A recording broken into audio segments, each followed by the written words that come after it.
Hello guys, welcome back to my channel. मैं निशा। आज मैं आप लोगों के लेके आई हूँ जो लोग भी से बीपीएससी का एग्जाम देने जा रहे हैं टायर 3.0 उनके लिए मोस्ट इंपॉर्टेंट हिस्ट्री के क्वेश्चंस लेके आई हूँ। ये क्वेश्चंस हमारे घटना चक्र बुक्स से लिए गए हैं और ये क्वेश्चंस है वो क्वेश्चंस हैं जो हमारे एग्जाम में पूछे जा चुके हैं। तो चलिए स्टार्ट करते हैं। तो क्वेश्चन नंबर हमने 30 क्वेश्चन इससे पहले की वीडियो में कराए हैं और 30 क्वेश्चन इसमें कराऊंगे। तो क्वेश्चन नंबर हमारा है 31। कहने के निम्नलिखित में से किस राजा ने पाटलिपुत्र बसाया था। तो कह रहे हैं कि कौन से राजा ने जो था पाटलिपुत्र को बसाया था। तो कौन से राजा ने बताया था, हमारा उदयन ने जो था वो क्या था, पाटलिपुत्र को बसाया था। नेक्स्ट हमारा क्वेश्चन है, क्वेश्चन नंबर 32 है। कह रहे हैं कि विश्व का पहला गणतंत्र, विश्व का यानी कि विश्व का पहला जो गणतंत्र वैशाली में किसके द्वारा स्थापित किया गया था। विश्व का पहला गणतंत्र, विश्व का यानी कि विश्व का पहला गणतंत्र वैशाली में किसके द्वारा स्थापित किया गया था। तो किसके द्वारा किया गया था, लिच्छवी ने के द्वारा, किसके द्वारा, लिच्छवी के द्वारा किया गया था। नेक्स्ट हमारा क्वेश्चन है, क्वेश्चन नंबर 33 है। कह रहे हैं कि मगध की प्रारंभिक राजधानी कौन सी थी। जो मगध थी उसकी जो प्रारंभिक यानी कि प्रारंभ में स्टार्टिंग की जो राजधानी थी वो कौन सी थी, राजगृह यानी कि ग्रीवरस थी, राजगृह यानी कि ग्रीवरस थी। नेक्स्ट हमारा क्वेश्चन है, क्वेश्चन नंबर 34 है। कह रहे हैं कि अजातशत्रु के वंश का नाम क्या है। तो अजातशत्रु के जो वंश है उसका नाम क्या है। तो अजातशत्रु के जो वंश का नाम है वो क्या है, हर्यक है। हर्यक क्या है, हर्यक है। तो अजातशत्रु के वंशज का नाम क्या था, हर्यक था। क्या था, हर्यक था। नेक्स्ट हमारा क्वेश्चन है, देखिए क्वेश्चन है हमारा क्या है, सैंड्रो कोट्स से चंद्रगुप्त मौर्य की पहचान किसने की थी। सैंड्रो कोट से यानी कि सैंड्रो कोट से चंद्रगुप्त मौर्य की जो पहचान जो थी वो किसने की थी, विलियम जोन्स ने की थी। किसने की थी, विलियम जोन्स ने की थी। देखिए ये क्वेश्चन से हमारा बीपीएससी में आ चुका है, प्री एग्जाम में पूछा गया था। नेक्स्ट हमारा क्वेश्चन है, क्वेश्चन नंबर 36 है। कह रहे हैं कि ब्राह्मी लिपि को सर्वप्रथम किसने पढ़ा। तो ब्राह्मी जो लिपि थी उसको सबसे पहले किसने पढ़ा था, ब्राह्मी लिपि को सर्वप्रथम किसने पढ़ा था। तो ब्राह्मी लिपि को सबसे पहले जो पढ़ा था वो किसने पढ़ा था, हमारा जेम्स प्रीसेप ने पढ़ा था। किसने, जेम्स प्रीसेप ने पढ़ा था। नेक्स्ट हमारा क्वेश्चन है, क्वेश्चन नंबर 37 है। यहाँ पे कह रहे हैं कि 37 है, मैगस्थनीज पुस्तक का नाम क्या है। तो मैगस्थनीज की पुस्तक का नाम क्या है। तो मैगस्थनीज की जो पुस्तक है उसका नाम क्या है, इंडिका। मैगस्थनीज एक मतलब व्यक्ति थे, उनकी पुस्तक का नाम क्या है, हमारा इंडिका है। नेक्स्ट हमारा क्वेश्चन है, क्वेश्चन नंबर 38 है। कह रहे हैं कि इंडिका और इंडिका के लेखक कौन। देखिए मैगस्थनीज की जो पुस्तक थी वो क्या थी, हमारी इंडिका थी। और इंडिका के लेखक कौन है, इंडिका को किसने लिखा था। तो किसने लिखा था, इंडिका को मैगस्थनीज ने लिखा था। नेक्स्ट हमारा क्वेश्चन है, क्वेश्चन नंबर 39 है। यहाँ पे कह रहे हैं मैगस्थनीज जो दूत था वो क्या था, वो मैगस्थनीज जो दूत था वो किसका था, सेल्यूकस का था। सेल्यूकस का मैगस्थनीज जो था वो एक दूत था। वो कहाँ का दूत था, सेल्यूकस का था।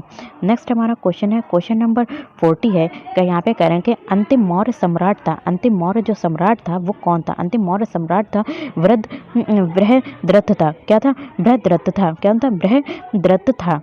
नेक्स्ट हमारा क्वेश्चन है, क्वेश्चन नंबर 41 है। कह रहे हैं कि किस अभिलेख में रुद्रदामन प्रथम की विभिन्न उपलब्धियां वर्णित हैं। तो ऐसा कौन सा अभिलेख था जिसमें जो था रुद्रदामन की प्रथम विभिन्न उपलब्धियां वर्णित हैं। तो किस में हमारी वर्णित है, जूनागढ़ में।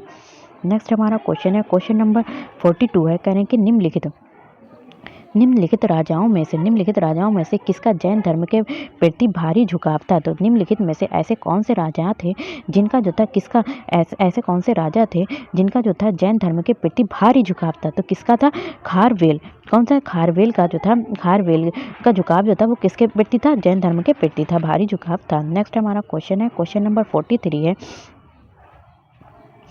नेक्स्ट हमारा क्वेश्चन है, क्वेश्चन नंबर 43 है। यहाँ पे 43 कह रहे हैं कलिंग नरेश खारवेल का संबंध था।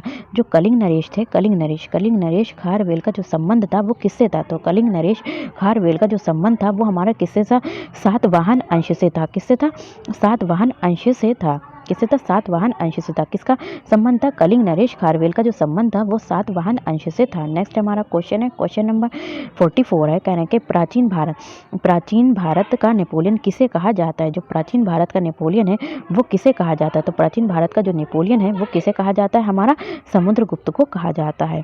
नेक्स्ट हमारा क्वेश्चन है, क्वेश्चन नंबर 45 है। कह रहे हैं कि गुप्त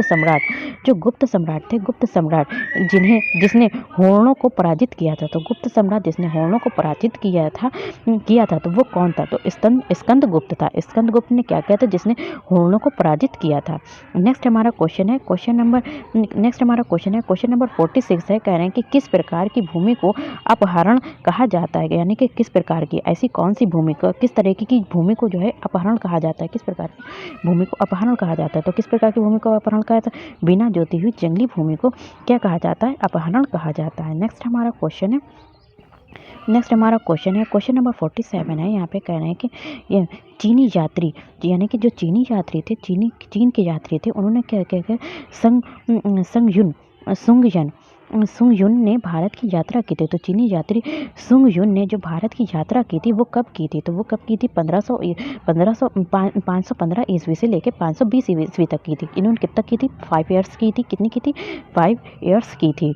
ठीक है, नेक्स्ट हमारा क्वेश्चन है क्वेश्चन नंबर हमारा 48 है। कह रहे हैं कि हर्षवर्धन के शासनकाल में किस चीनी यात्री ने भारत की यात्रा की थी? तो हर्षवर्धन के शासनकाल में किस चीनी यात्री ने भारत की यात्रा की थी? किसने की थी? हैंस सॉन्ग ने की थी।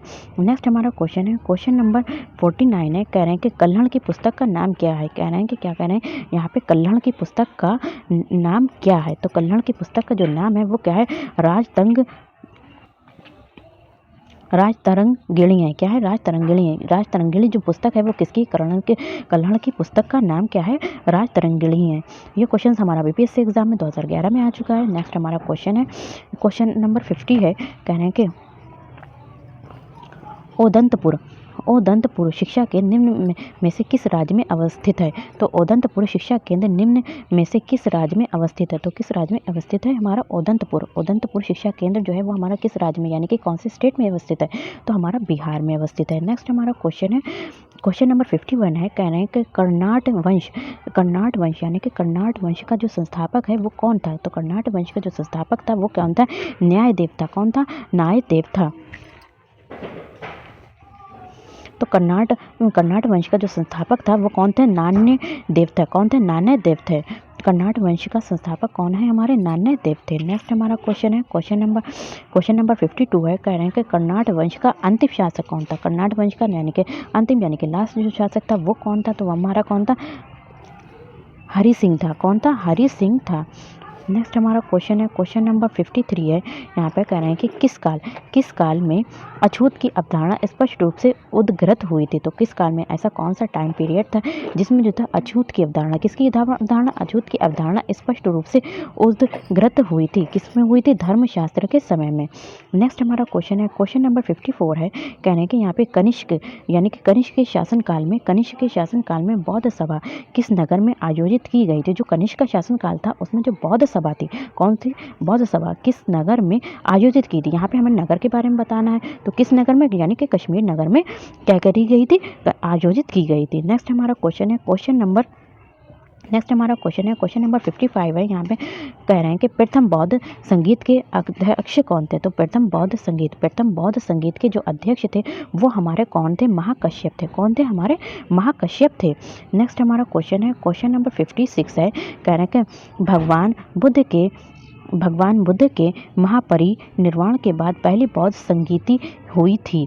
तो महाबुद्ध यानी जो महाबुद्ध थे उनके महाबुद्ध के महापरिनिर्वाण के बाद पहली बौद्ध संगीति हुई थी। पहली बौद्ध संगीति जो हुई थी वो कहाँ हुई थी? राजगृह यानी कि राजगीर में हुई थी। राजगृह यानी कि राजा के गृह यानी कि राजगीर में हुई थी। नेक्स्ट हमारा क्वेश्चन है क्वेश्चन नंबर 57 है। यहाँ पे कह रहे हैं कि बौद्ध के जीवन की 4 महत्वपूर्ण घटनाओं और उनमें संबंध 4 स्थानों का नीचे उल्लेख है। ये 2 स्तंभों में दिया गया। देखिए, एक फर्स्ट स्तंभ में दिया गया और सेकंड तरफ टाइम दिया गया है। तो आपका इनका सम्मेलन करना है। तो इसका सम्मेलन कैसे करते हैं? तो हमारा क्या, इसका सम्मेलन जो है वो हमारा क्या हो जाएगा? क्वेश्चन नंबर 3 हो जाए। तो फर्स्ट को हम किससे मिला देंगे? तो फर्स्ट को हम इसे 3 से मिला देंगे, यानी कि जन्म जो था वो लुम्बिनी में हुआ था। ठीक है, सेकंड को हम किससे मिला देंगे? सेकंड को हम सेकंड से ही मिला देंगे। सेकंड को हम किससे मिला देंगे? ज्ञान प्राप्ति इन्होंने जो थी वो कहाँ की थी? बौद्ध गया में की थी। नेक्स्ट हमारा है थर्ड है। देखिए, थर्ड को हम किससे मिला देंगे? फर्स्ट से मिला देंगे। किससे मिला देंगे? सारनाथ। तो प्रथम प्रवचन जो दिया था इन्होंने कहाँ दिया था? प्रथम उपदेश जो दिया था वो सारनाथ में दिया था। और इनका जो निधन हुआ था वो हमारा कहाँ में? लास्ट में मिला देंगे। निधन जो था कुशीनगर में हुआ था। नेक्स्ट हमारा क्वेश्चन है क्वेश्चन नंबर 58 है। कह रहे हैं कि बोध गया में किसे ज्ञान प्राप्ति हुई थी। तो बोध गया में जो थी वो किसे ज्ञान की प्राप्ति हुई थी। अभी देखिए ऊपर पढ़ा था, तो किसे प्राप्त हुई थी, गौतम बुद्ध को हुई थी। नेक्स्ट हमारा क्वेश्चन है क्वेश्चन नंबर 59 है। यहाँ पे कह रहे हैं कि बोध गया में महाबोधि मंदिर बनाया गया। बोध गया में महाबोधि मंदिर बनाया गया, जहाँ क्या था, जहाँ जो थे गौतम बुद्ध को ज्ञान प्राप्त हुआ था। तो बोध गया में महाबोधि मंदिर बनाया गया था, जहाँ गौतम बुद्ध को क्या हुआ था, ज्ञान प्राप्त हुआ था। नेक्स्ट हमारा क्वेश्चन है और लास्ट क्वेश्चन है कि कह रहे हैं कि गौतम बुद्ध एक देवता का स्थान किस राजा के युग में प्राप्त हुआ था। जो गौतम बुद्ध थे, कह रहे हैं कि यहाँ पे गौतम बुद्ध थे, उनको एक देवता का स्थान, किसका, एक देवता का स्थान किस राजा के युग में प्राप्त हुआ था। कौन से राजा के युग में गौतम बुद्ध को एक देवता का स्थान प्राप्त हुआ था, किसके में हुआ था, कनिष्क के युग में प्राप्त हुआ था। तो वीडियो पसंद आए तो like share subscribe my channel. Thank you, have a nice day.